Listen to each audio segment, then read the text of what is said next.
Hello guys, how are you all. Welcome to SD institute. बेटा, हमने जो अभी लास्ट लेक्चर्स पढ़े हैं वो सिर्फ थ्योरी के ऊपर पढ़े हैं। थ्योरी मैंने क्या कहा था कि मैं अपने हिसाब से अभी थ्योरी पढ़ा रहा हूँ, जितनी आपको ज़रूरत है मैं आपको अभी भर नहीं रहा हूँ। ठीक है, जितनी थ्योरी हमें यूज़फुल लगी मैंने उतनी आपको पढ़ाई। और आगे जो आज हम चैप्टर नया पढ़ने जा रहे हैं उसमें जो अभी हमने पिछली थ्योरी पढ़ी है वो बहुत काम आने वाली है। तो जिसने पिछली थ्योरी अभी तक नहीं पढ़ी है या मेरे लेक्चर्स नहीं देखे हैं तो उसको आगे आने वाले लेक्चर समझ नहीं आएंगे बिल्कुल भी। तो पहले अगर किसी ने ढंग से थ्योरी नहीं पढ़ी है या कोई डाउट है तो पहले वो पढ़ो या फिर डाउट्स को क्लियर करो, फिर आज वाला आपका जो लेक्चर है वो आप सुनोगे। तो आज का जो लेक्चर है वो है हमारा अकाउंटिंग इक्वेशन। ठीक है, आप जो मेरे पास बुक है उसमें वो चैप्टर 5 है, टी एस ग्रेवाल चैप्टर 5। लेकिन आपके अगर इस साल का एडिशन अभी आया नहीं है मेरे पास, इस साल के एडिशन में अगर आगे पीछे हुआ, वैसे होता तो नहीं है, चैप्टर नंबर 6 भी हो सकता है, 4 भी हो सकता है, वो बुक के ऊपर डिपेंड करता है। लेकिन अभी जो हम पढ़ रहे हैं वो चैप्टर का नाम है अकाउंटिंग इक्वेशन। ठीक है, चैप्टर नंबर 5। ठीक है बेटा, तो चलो अब पढ़ते हैं अकाउंटिंग इक्वेशन। तो बेटा देखो, हमारे चैप्टर का नाम क्या है, अकाउंटिंग इक्वेशन। ठीक है, तो सबसे पहले अकाउंटिंग इक्वेशन, ये इक्वेशन आपने इक्वेशन 10th क्लास में मैथ्स में भी पढ़ी होगी ना, जिसमें हम LHS इक्वल्स टू RHS करते थे। ऐसी ही एक इक्वेशन टाइप अकाउंट्स में भी है, लेकिन जितनी टफ मैथ्स की होती है उतनी टफ नहीं। ये तो बहुत सिंपल सी इक्वेशन है। तो ये अकाउंटिंग इक्वेशन है क्या, पहले इसका एक मीनिंग पढ़ लेते हैं। कह रहे हैं an accounting equation is a mathematical expression which shows that the assets and liabilities of a firm are equal. कह रहे हैं अकाउंटिंग इक्वेशन एक ऐसा मैथमेटिकल एक्सप्रेशन है जो कि हमें ये बताता है, ये एक ऐसी मैथमेटिकल इक्वेशन है जो हमें ये बताती है कि हमारे बिजनेस की जो एसेट्स हैं, बहुत ध्यान से सुनना, हमारे बिजनेस की जो एसेट्स हैं वो किसके बराबर होती हैं, लायबिलिटीज़ के बराबर।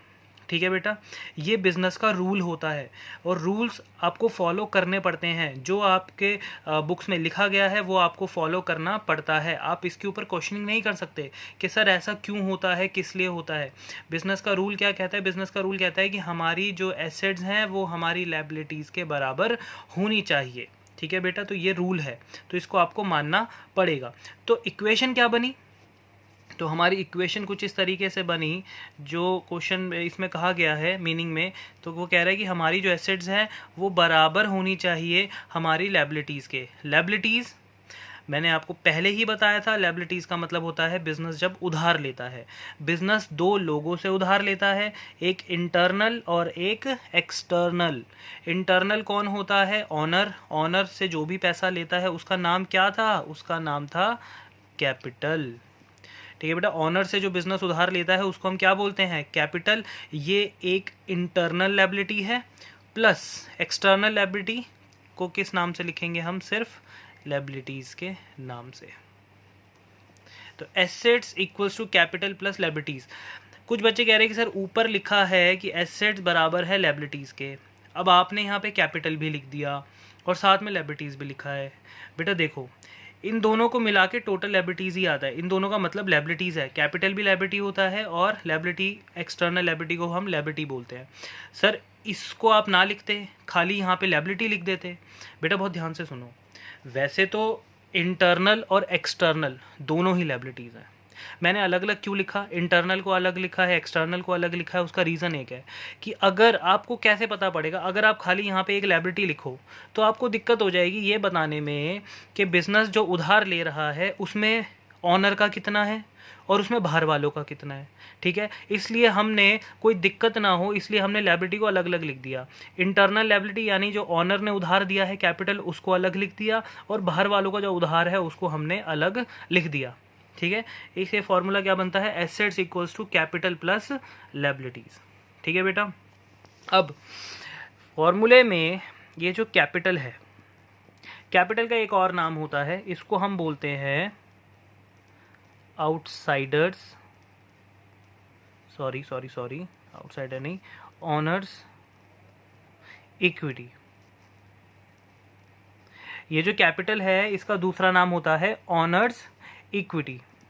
ठीक है बेटा, ऑनर्स इक्विटी। और प्लस लायबिलिटी का भी एक और नाम होता है, लायबिलिटी का नाम होता है, ये जो मैं यहाँ लिख रहा था गलती से वो यहाँ पे आना था, इसका नाम है आउटसाइडर्स इक्विटी। कैपिटल का जो दूसरा नाम है बेटा वो है ऑनर्स इक्विटी। ऑनर्स इक्विटी का मतलब यहाँ पैसा है। ऑनर्स इक्विटी का मतलब मालिक का पैसा, प्लस आउटसाइडर्स इक्विटी मतलब बाहर वालों का पैसा। कैपिटल का नाम क्या है एक बार फिर से, ऑनर्स इक्विटी यानी मालिक का पैसा। लायबिलिटीज़ का एक और नाम क्या है, आउटसाइडर्स इक्विटी मतलब बाहर वालों का पैसा। जब आप इन दोनों को प्लस कर देते हो तो एक साथ इनको बुलाया जाता है टोटल इक्विटी,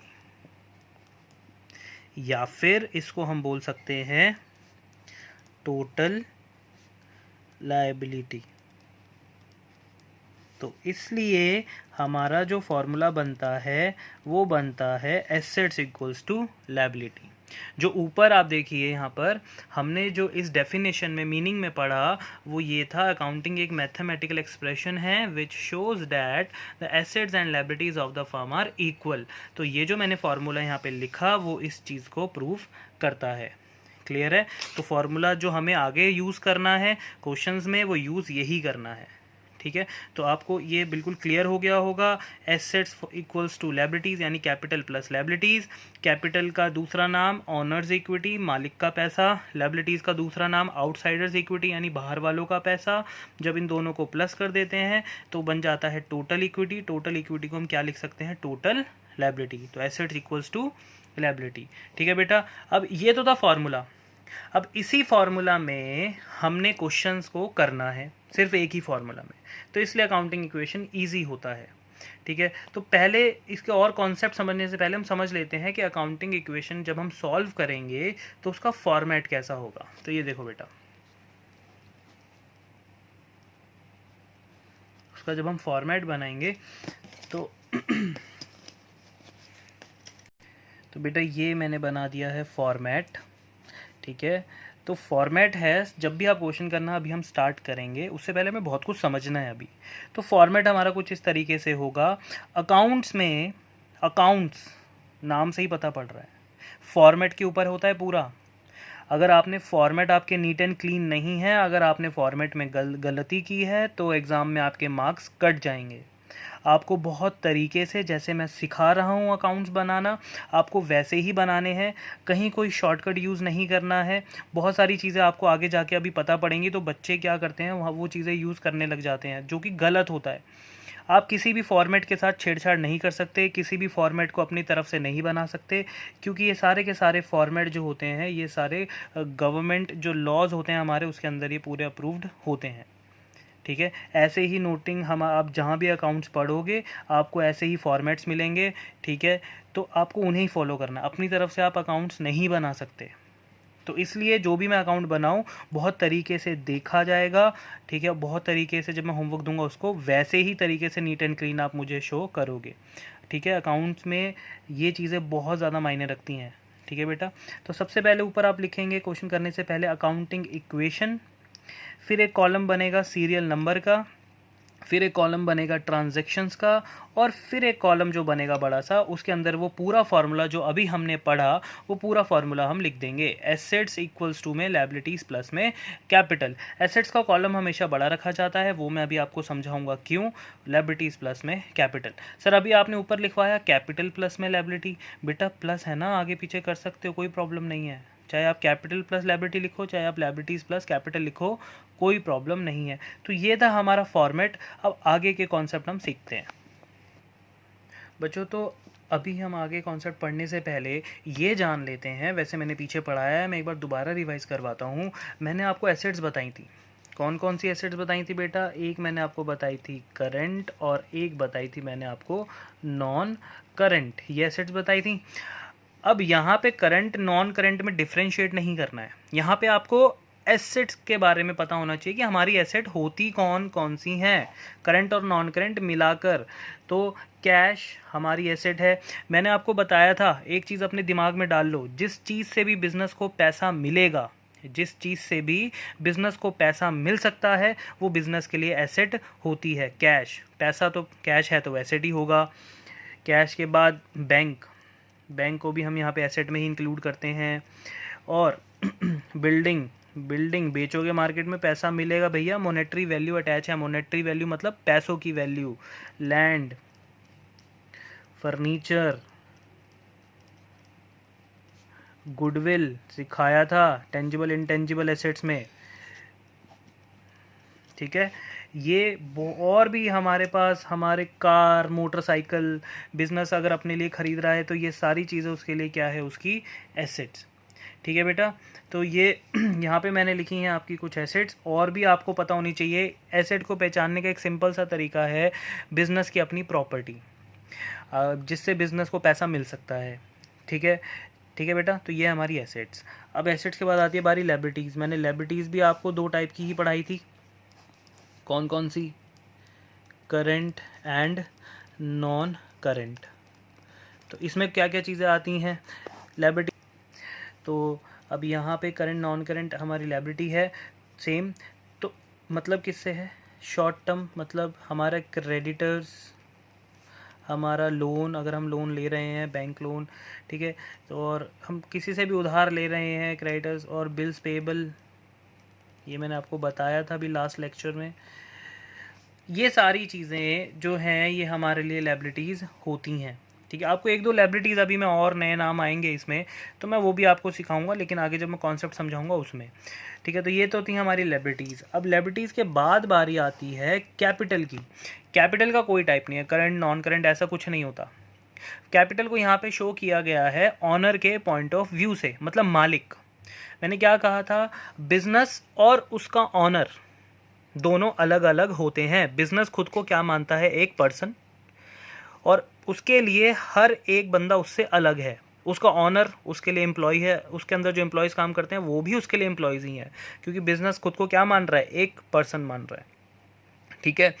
तो बिजनेस अपने ऑनर को भी क्या मानता है? एक अलग पर्सन। तो उसके लिए बिजनेस जो है, ऑनर का नाम, बिजनेस के अंदर जो ऑनर जिस नाम से जाना जाता है, बहुत ध्यान से सुनना, बिजनेस के अंदर जिस नाम से ऑनर जाना जाता है उसको कहते हैं कैपिटल। ये ऑनर का नाम है कि भैया ये ऑनर के हिस्से का पैसा है जो बिजनेस ने लिया है। तो ऑनर, अगर कोई भी ऑनर है, वो बिजनेस क्यों खोलता है? खुद सोचो आप। अगर आप बिजनेस ओपन करने जा रहे हो तो आप क्यों खोलोगे? बताओ। कुछ बच्चों का जवाब आया, सर प्रॉफिट कमाने के लिए, इनकम कमाने के लिए। सर लॉस भी हो सकता है ना। मतलब जितना भी बिज़नेस में प्रॉफिट होगा वो हमारा होगा, जो भी बिज़नेस में लॉस होगा, खर्चा होगा, वो हमें ही करना होगा। हमें मतलब ऑनर को करना होगा। यही तो होती है ऑनर की रिस्पॉन्सिबिलिटी।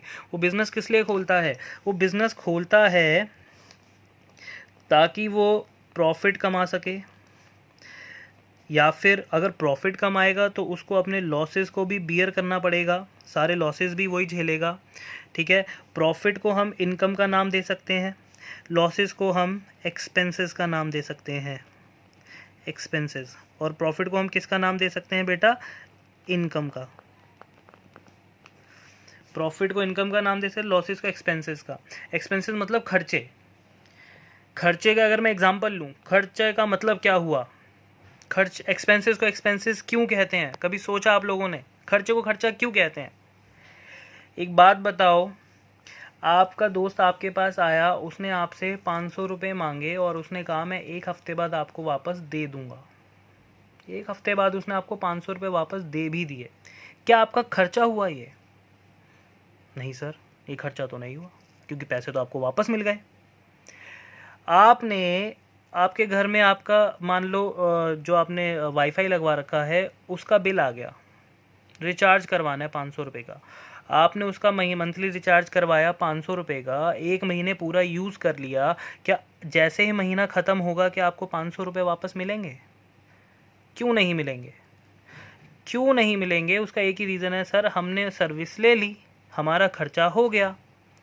आपके घर में इलेक्ट्रिसिटी बिल आता है, इलेक्ट्रिसिटी बिल पे करते हो, जो पैसा आप पे करते हो, जो पैसा आपकी जेब से निकलता है इलेक्ट्रिसिटी बिल पे करने पे, क्या वो वापस मिलता है आपको? कभी नहीं मिलता। तो उसे बोलते हैं एक्सपेंस। एक बार आपकी जेब से जो पैसा निकल गया और वो अगर आपको वापस नहीं मिला, वो आपके लिए खर्चा होगा।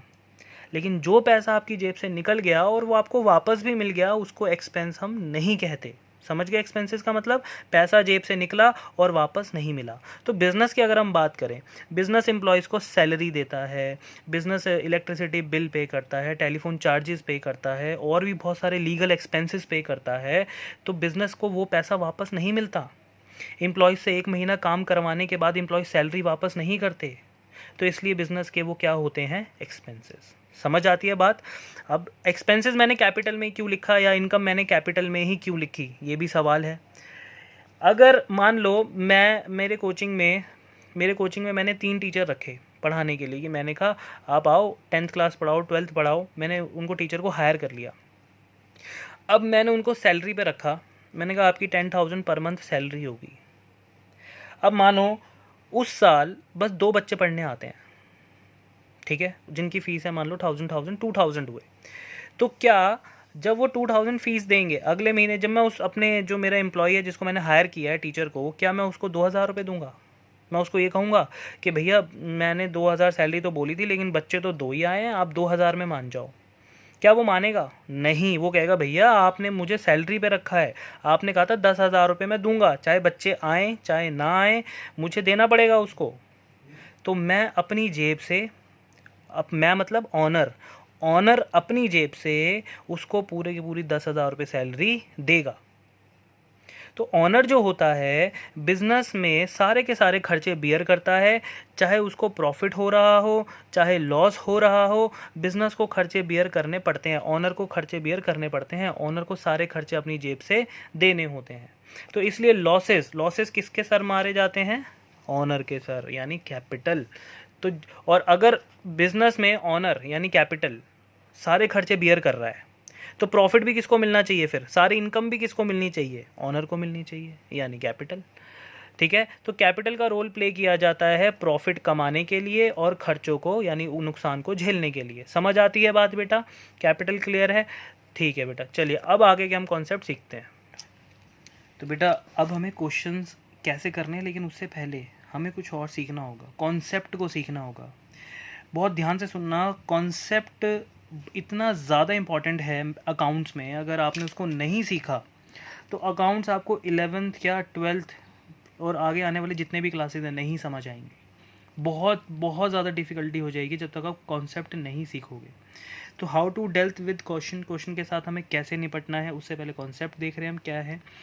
तो नॉर्मल जैसे हम बिज़नेस कर रहे हैं, मैं उसी के बेसिस पे लेकर चल रहा हूँ, ठीक है, कि हम बिज़नेस करते हैं और बिज़नेस में कौन कौन सी ट्रांजैक्शंस होती हैं उनको हम कैसे रिकॉर्ड करते हैं। आपको हमेशा एक बात याद रखनी है, ऊपर देखिए ज़रा, ऊपर मैंने आपको ये 3 चीज़ें लिखवाई हैं, एसेट्स इक्वल्स टू में लायबिलिटी प्लस कैपिटल। आपको ये चीज़ पता होनी चाहिए कि अगर कोई बिज़नेस अकाउंटिंग इक्वेशन को फॉलो कर रहा है तो वो बिज़नेस की अपनी जो भी ट्रांजैक्शंस हो रही हैं उसको रिकॉर्ड कर रहा है अकाउंटिंग इक्वेशन के बेसिस पर। जिसका मतलब ये होता है कि बिज़नेस के अंदर जितनी भी अभी हम ट्रांजैक्शंस को पढ़ेंगे, ट्रांजैक्शंस का मतलब मैंने क्या बताया था? लेन देन। जितनी भी हम लेन देन को अभी हम पढ़ने वाले हैं उनका जो इफ़ेक्ट है, ठीक है, उनका जो इफ़ेक्ट है या तो वो एसेट्स में होगा या लायबिलिटीज़ में होगा या कैपिटल में, या फिर इन तीनों में एक साथ भी आ सकता है। मतलब हमारी जितनी भी ट्रांजैक्शंस हैं उनके इफ़ेक्ट जो होते हैं वो इसी अकाउंटिंग इक्वेशन के अंदर ही रहते हैं, इसी अकाउंटिंग इक्वेशन पे पढ़ते हैं। ठीक है सर, ये क्लियर नहीं हो रहा है, ये अभी जब मैं आपको नीचे एग्जांपल समझाऊंगा तो और ज़्यादा क्लियर होगा। बस अभी आपको ये सीखना है कि हमारी जितनी भी ट्रांजैक्शंस होती हैं उन सब के एक से ज़्यादा इफ़ेक्ट होते हैं। ठीक है, एक से ज़्यादा इफ़ेक्ट होते हैं, मतलब जो भी हम ट्रांजैक्शन पढ़ रहे हैं उसका इफ़ेक्ट खाली एसेट पे नहीं होगा, उसका इफ़ेक्ट एसेट पर भी हो सकता है, साथ ही साथ लायबिलिटीज़ पर भी हो सकता है, साथ ही साथ कैपिटल पर भी हो सकता है। ये मैं नीचे अभी समझाऊंगा, बहुत अच्छे से क्लियर हो जाएगा। ठीक है, लेकिन उसके लिए आपको जो भी आप ट्रांजैक्शन पढ़ो, ठीक है, जो भी आप ट्रांजैक्शन पढ़ो आपको उसके अंदर ये नॉलेज होना बहुत ज़रूरी है कि उसके अंदर एसेट किसको कहते हैं, लायबिलिटीज़ किसको कहते हैं और कैपिटल में प्रॉफिट और लॉस कैसे आता है। ठीक है बेटा, प्रॉफिट और लॉस की भी नॉलेज आपको होनी चाहिए। तो अब चलिए नीचे देखिए क्वेश्चन, यहाँ पे क्या लिखा है मैंने, mister X started business with cash. Mister X owner है, क्यों? क्योंकि उसने अपना बिजनेस स्टार्ट किया है बिजनेस को पैसे देकर। एक बात अपने दिमाग में हमेशा बिठाएं कि जब भी हम अकाउंट्स पढ़ेंगे तो ये बिजनेस के पॉइंट ऑफ व्यू से पढ़ा जाएगा। हम खुद को क्या कंसिडर कर रहे हैं? बिजनेस। हम क्या हैं, बिजनेस। अकाउंट्स किसके लिए बनाए जाते हैं, सिर्फ बिजनेस के लिए, ऑनर के लिए अकाउंट्स कभी भी नहीं बनाए जाते। तो बिजनेस कह रहा है कि मेरा जो मालिक है मिस्टर एक्स, उसने मुझे पैसे दिए स्टार्ट करने के लिए, ठीक है। तो अब बिजनेस के पास क्या आ रहा है, बिजनेस के पास मिस्टर एक्स जो है वो क्या दे रहा है, कैश दे रहा है। तो बिजनेस के पास क्या आ रहा है, कैश।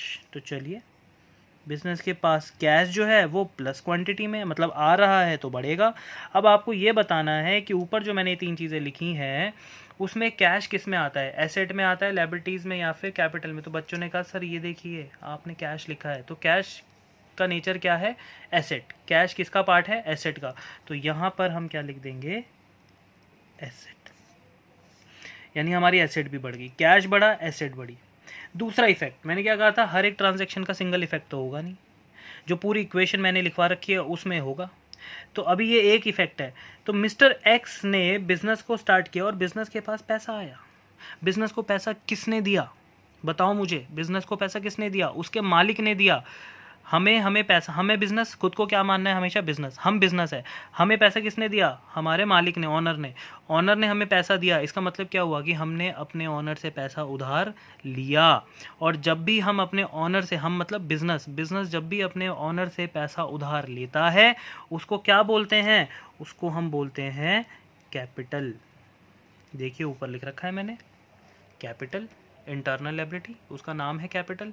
ऑनर ने उधार दिया, वो कैपिटल में जाएगा। ऑनर बिजनेस को कोई भी पैसा देगा, कोई भी चीज़ देगा, वो हमेशा कैपिटल का ही पार्ट बनेगा। तो यहाँ आइए नीचे, तो उधार भी बढ़ गया बिजनेस का, इंटरनल लायबिलिटी बढ़ गई, इंटरनल लायबिलिटी मतलब कैपिटल बढ़ गई। तो मिस्टर एक्स ने हमें स्टार्ट किया बिजनेस को पैसों के साथ। तो बिजनेस ने कहा भैया मेरे पास आ गया पैसा और मेरी कैपिटल भी बढ़ गई, यानी इंटरनल लायबिलिटी, उधार बढ़ गया, ठीक है। अब नीचे देखिए, अब बिजनेस के पास पैसा तो आ गया, अब वो क्या करेगा, वो क्या खरीदेगा, गुड्स। गुड्स पता है ना, जिसमें बिजनेस डील करता है, सेल परचेज करता है। तो वो मिस्टर एक्स कह रहा है कि मैं क्या खरीदूंगा, गुड्स किस में खरीदूंगा, कैश में। तो अब आपको फिर वो दो इफेक्ट जानने हैं कि मिस्टर एक्स जो है वो गुड्स खरीद रहा है कैश में, तो मिस्टर एक्स के पास क्या आ रहा है, क्या जा रहा है। सर मिस्टर एक्स ना क्या खरीद रहे हैं, गुड्स, तो गुड्स तो आ रहा है, ठीक है, और किस में खरीद रहे हैं, कैश में, तो कैश जा रहा है। तो पहले तो हम यहाँ पे बात करते हैं कैश की। कैश जा रहा है यानी कैश हो जाएगा नेगेटिव, और कैश किस में आता है, एसेट्स में, ठीक है बेटा। एसेट होता है हमारी कैश, कैश हमारा कम हो रहा है क्योंकि हम गुड्स खरीदते वक्त उसको पे कर रहे हैं, बिजनेस पैसे दे रहा है। अब आगे, अगर उसके पास से पैसा जा रहा है तो कुछ आ भी तो रहा है, आ क्या रहा है, गुड्स। गुड्स को अकाउंटिंग इक्वेशन में बुलाते हैं स्टॉक। गुड्स को अकाउंटिंग इक्वेशन में क्या बुलाएंगे, स्टॉक, ठीक है। तो अब बताओ गुड्स आ रहा है जा रहा है, गुड्स आ रहा है यानी हमारा जो गुड्स है वो बढ़ रहा है, हमारा स्टॉक बढ़ रहा है। स्टॉक ऊपर इन 3 कैटेगरी में से किस में आएगा, स्टॉक इन 3 कैटेगरीज में से आता है हमारा एसेट में। क्यों सर, ये एसेट कैसे हुआ, मैंने क्या कहा था, बिजनेस को जिस चीज़ से भी पैसा मिलेगा वो बिजनेस के लिए एसेट बनेगा, ठीक है। तो स्टॉक बेचकर पैसा कमाओगे, पैसा मिलना यानी एसेट, तो इसलिए स्टॉक भी क्या है हमारे लिए, एक एसेट। देख रहे हो, ट्रांजैक्शन के डबल इफेक्ट हुए। अब कहने की बात ये है कि कुछ बच्चे यहाँ कंफ्यूज हुए, सर आपने कहा था कि जो इफेक्ट होना चाहिए वो एसेट पे भी आएगा, लायबिलिटी पे भी और कैपिटल पे भी, है ना बेटा। ये बात बिल्कुल सही है, लेकिन ये बात कंपलसरी नहीं है कि जो 2 इफेक्ट होंगे एसेट के, प्लस माइनस वाले जो 2 इफेक्ट होंगे वो ज़रूरी नहीं है कि एसेट पे आए तो दोबारा एसेट पे नहीं आ सकते। इफेक्ट जो होते हैं वो एसेट्स पर भी 2 बार आ सकते हैं, लायबिलिटीज़ पर भी 2 बार आ सकते हैं, कैपिटल पर भी 2 बार आ सकते हैं, या फिर ऐसा भी हो सकता है कि एक इफेक्ट आए एसेट पर, एक इफेक्ट आए कैपिटल पर, ठीक है। ये कंफ्यूजिंग नहीं है, इसमें आपको सिर्फ और सिर्फ ये चीज़ पता करनी है, जो भी ट्रांजैक्शन हो रही है, जो भी ट्रांजैक्शन हो रही है वो उन 3 अकाउंट में से, जैसे एसेट हो गया, लायबिलिटीज़ हो गया, कैपिटल हो गया, उन 3 में से किस किस में आ सकती है। और ये आप कैसे पहचानोगे, ये आप पहचानोगे उस ट्रांजैक्शन को पढ़कर और उसके अंदर क्या क्या चीज़ें आ रही हैं और जा रही हैं। तो इससे आपको बहुत ईजी होगा कि कौन सा आइटम किस मतलब कौन सा जो आइटम है, कैश जो भी आइटम है वो कौन कौन सी चीज़ जगह पे जा रहा है, एसेट में जा रहा है, लायबिलिटी में जा रहा है या फिर कैपिटल में जा रहा है। तो आगे बढ़िए। तो अब देखो, गुड्स परचेज किया था, अब हम क्या कर रहे हैं, सेल। तो गुड्स सोल्ड फॉर कैश, अब हम अपना गुड्स बेच रहे हैं कैश को लेकर, मतलब माल गया, गुड्स गया और क्या आया, कैश आया, क्योंकि हमने गुड्स को बेच दिया पैसों में। तो वही इफेक्ट बताओ, कैश आया ना, क्योंकि आपने गुड्स बेचा, फ्री में तो नहीं बेचोगे, कैश में ही बेच रहे हो आप, तो कैश बढ़ रहा है यानी प्लस। और कैश उन तीनों में से किस में आता है, कैश आता है हमारा एसेट में। अगर कैश आ रहा है तो क्यों आ रहा है कैश, गुड्स की वजह से, क्योंकि गुड्स आप सामने वाले को दे रहे हो। तो यानी कि गुड्स का नाम मैंने क्या लिया था अभी, स्टॉक। अब बताओ स्टॉक प्लस होगा या माइनस, कुछ बच्चों ने बोल दिया प्लस, बेटा माइनस होगा। क्यों, क्या लिखा है यहाँ पे, गुड्स सोल्ड, यानी गुड्स आप बेच रहे हो, गुड्स जा रहा है आपके पास से, किसके बदले में जा रहा है, कैश के बदले में, यानी पैसा आ रहा है, गुड्स जा रहा है। तो ये स्टॉक भी क्या है हमारा, एसेट। ठीक है, ये जो प्लस माइनस की कहानी है ना बेटा, ये अभी आपको जस्ट कॉन्सेप्ट सीखना है। ये प्लस माइनस की कहानी है ना, जब हम अकाउंटिंग इक्वेशन के क्वेश्चन करने बैठेंगे तब आपको ये बहुत अच्छे से क्लियर होगा। आपको जस्ट अभी क्या जानने हैं, इफेक्ट, इफेक्ट पे ध्यान दो, क्या प्लस हो रहा है क्या माइनस, अभी बहुत सारी ट्रांजैक्शन करेंगे क्लियर हो जाएगा।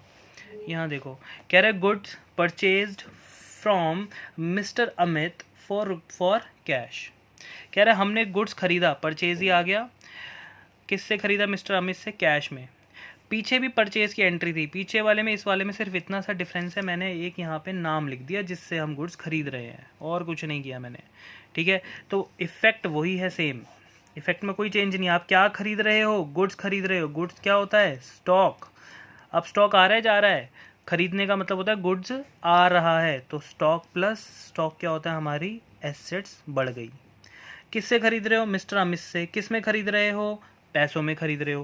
भाई पैसों में खरीद रहे हो तो वही सेम, कैश जो है वो जा रहा है यानी माइनस हो रहा है, और कैश हमारी क्या है, एसेट्स। अब आओ नीचे भी देखो, मैंने फिर परचेज लिखा है, क्या लिखा है, goods purchased from mister John.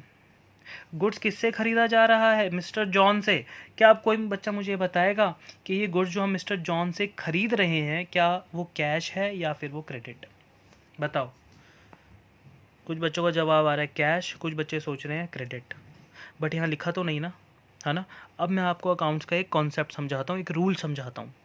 Accounts हमेशा, अकाउंटेंसी हमेशा ये मानती है कि जिस ट्रांजैक्शन में, बहुत ध्यान से सुनना, बहुत काम की चीज़ है ये, अकाउंटेंसी ये चीज़ मानती है कि जिस भी ट्रांजैक्शन में किसी पर्सन का नाम, किसी फर्म का नाम, फिर ध्यान से सुनो, किसी भी ट्रांजैक्शन में किसी पर्सन का नाम या फिर किसी बिजनेस का नाम, कंपनी का नाम अगर आ गया और उसके आगे नहीं बताया कि वो कैश में है या फिर क्रेडिट, क्रेडिट मतलब उधार पे है, अगर ये नहीं बताया तो हमेशा हम मानेंगे कि जो भी ट्रांजैक्शन हो रही है वो उधार की ट्रांजैक्शन हो रही है, यानी क्रेडिट में।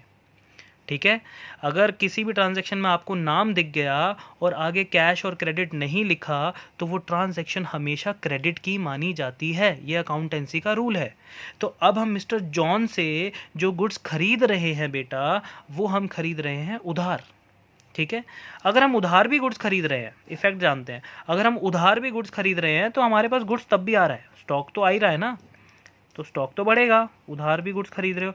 क्या अब पैसा जा रहा है, जैसे ऊपर वाली ट्रांजैक्शन में पैसा जा रहा था क्योंकि आपने मिस्टर अमित को पैसा दिया फॉर कैश, यहाँ पर पैसा नहीं दिया मिस्टर जॉन को क्योंकि सिर्फ नाम आया है। जिस ट्रांजैक्शन में भी पर्सन का नाम आ जाए, कंपनी का नाम आ जाए, वो उधार है।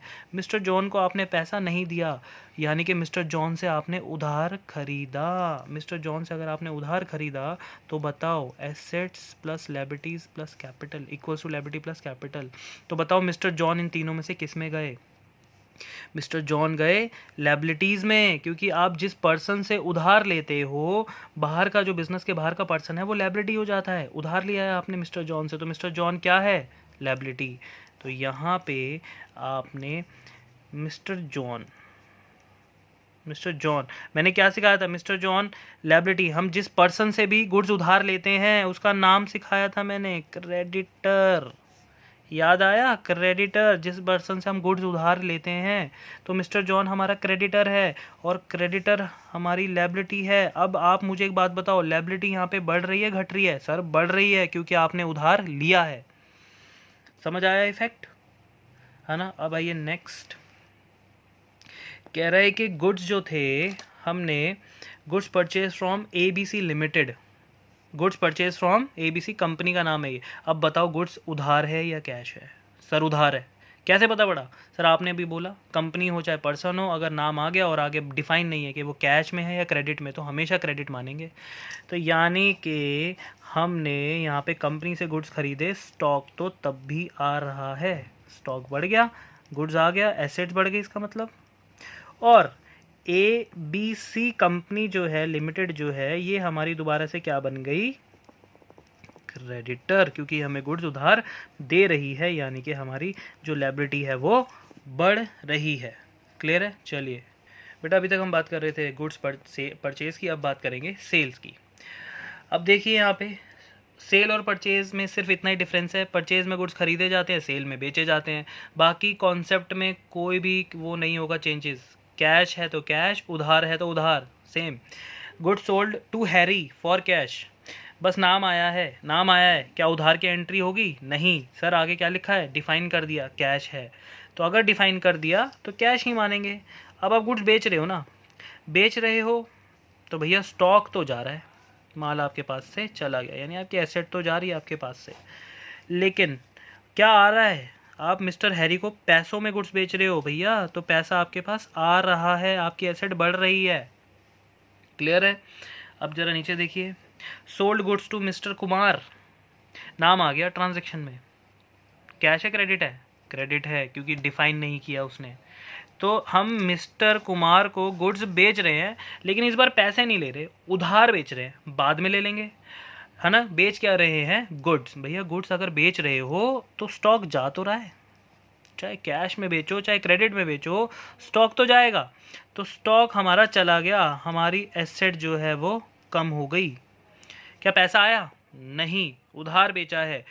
अब मैं यहाँ पे लिख रहा हूँ मिस्टर कुमार। मिस्टर कुमार, हम जिस पर्सन को भी उधार में गुड्स देते हैं उसका नाम क्या होता है? कुछ बच्चे चिल्ला के बोले सर डेबिटर। अरे गधो, डेबिटर नहीं होता, डेटर सिखाया था मैंने। तो क्या है मिस्टर कुमार? हमारा डेटर। डेटर कौन होता है? जिसको हम गुड्स उधार बेचते हैं। क्रेडिटर कौन होता है? जिससे हम गुड्स उधार लेते हैं। तो मिस्टर कुमार हमारा डेटर बन गया, ठीक है, यानी कि हमने अभी इससे पैसा लेना है, उधार में गुड्स दिए हैं। तो बेटा जिस चीज़ से भी पैसा मिलना है वो हमारे लिए क्या बन गया बेटा? एसेट्स, यानी एसेट्स हमारी बढ़ गई क्योंकि पैसा लेना है। Sold goods to XYZ company, बताओ कंपनी आ गया, कैश है क्रेडिट है? सर क्रेडिट है, क्योंकि कंपनी आए चाहे पर्सन आए उधार की एंट्री हो जाती है। तो भैया गुड्स बेच रहे हो तो जो स्टॉक है ये तो जा ही रहा है, यानी कि स्टॉक हमारा माइनस हो रहा है क्योंकि हम बेच रहे हैं, यानी हमारी एसेट्स कम हो रही हैं। उसके बाद किसको बेच रहे हो? XYZ कंपनी को। अब ये कौन बन गया तुम्हारा? ये बन गया डेबिटर। अरे गधों, डेटर, ठीक है। तो डेटर क्या है हमारा? एसेट्स, यानी एसेट्स क्या हो गई हमारी? प्लस। ठीक है बेटा, चलिए। तो बेटा ये आज का हमारा लेक्चर था। अभी हमने गुड्स का सेल परचेज सीखा और सिर्फ उसी का इफ़ेक्ट सीखा। अगर उसमें आपको कोई भी प्रॉब्लम है तो अब आप ये लेक्चर सुन के मुझसे बाद में डिस्कस करेंगे, डाउट्स पूछेंगे, क्योंकि ये अब यहाँ से समझ लो आपकी अकाउंटेंसी शुरू हो रही है। तो आपको कोई भी कॉन्सेप्ट में प्रॉब्लम आ रही है तो आप क्लियर करो, चाहे 36 बार मुझसे पूछ लो, लेकिन आपका कॉन्सेप्ट आपके माइंड में आना ही चाहिए। तो ये वीडियो लेक्चर है, आप इसको बार बार रिपीट करके सुन सकते हैं, और कोई प्रॉब्लम होती है तो मैं हूँ। अब हम नेक्स्ट लेक्चर में समझेंगे इसके आगे का कॉन्सेप्ट।